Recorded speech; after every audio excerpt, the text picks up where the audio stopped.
Brown. Karima, my head is spinning. I don't even know where to start. So much happening. But I think it's a good indicator. I think our politics is beginning to mature. Yeah. We have a visiting head of state. I think the president's got a big boost today, especially with the endorsement of Britain for the land reform program. In fact, let's start there, Karima, so that we sort of have some kind of way of going through the issues that I want to canvass with you. Let's start with that UK, Prime Minister's visit. We just saw the comments there. Did you see the level of detail that President Ramaphosa went to explain and the posture, the sort of leaning towards Theresa May to sort of create that comfort? It juxtaposes with the Twitter diplomacy that we saw recently of Donald Trump. What is President Ramaphosa trying to, what is he getting at here with this particular posture and the level of detail that he's gone to in this particular engagement? There were a couple of things that intrigued me about how he handled this matter. I want to refer to that intimacy that you were referring to.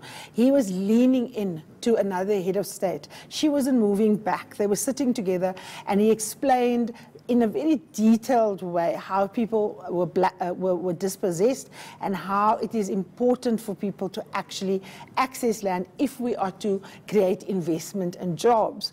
And what is interesting is that the reports are already out that Theresa May, who brought 29 business leaders with her, is endorsing this program of land reform for the creation of jobs and the stimulation of the economy. They've put a couple of caveats. They've said that it must be transparent and it must be legal.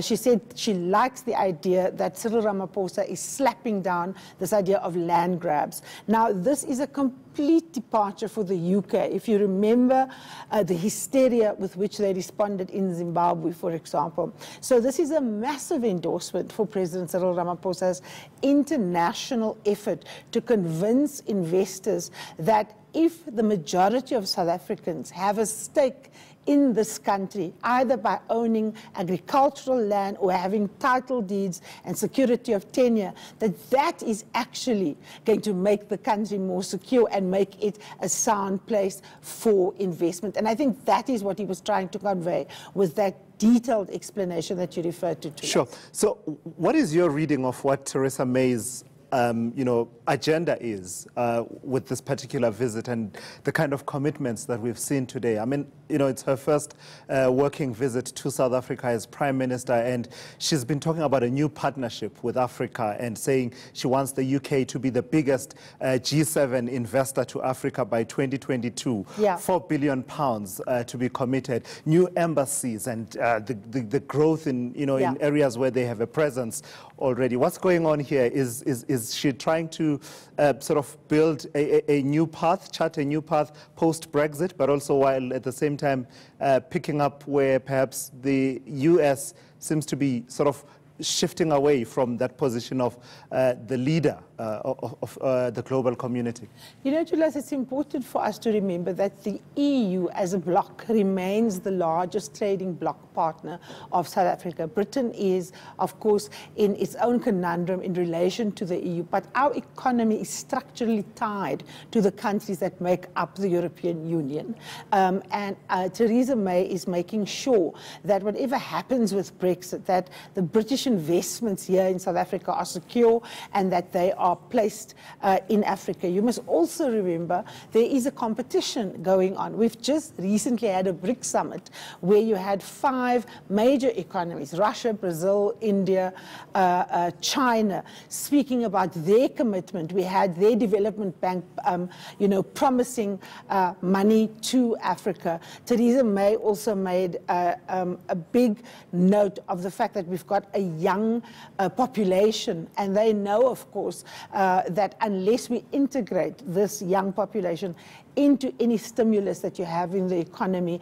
We're going to sit with a political time bomb. So I think she's doing two things. I think she's covering her bases in case there is a move out of the EU to ensure that Britain remains close, because there's historical ties with us. I think it's a boon for President Ramaphosa because he's the first global leader that is openly endorsing the idea of land reform and inclusion for black people, and that's security. I think there's policy certainty now, and I think this is probably the fruits of those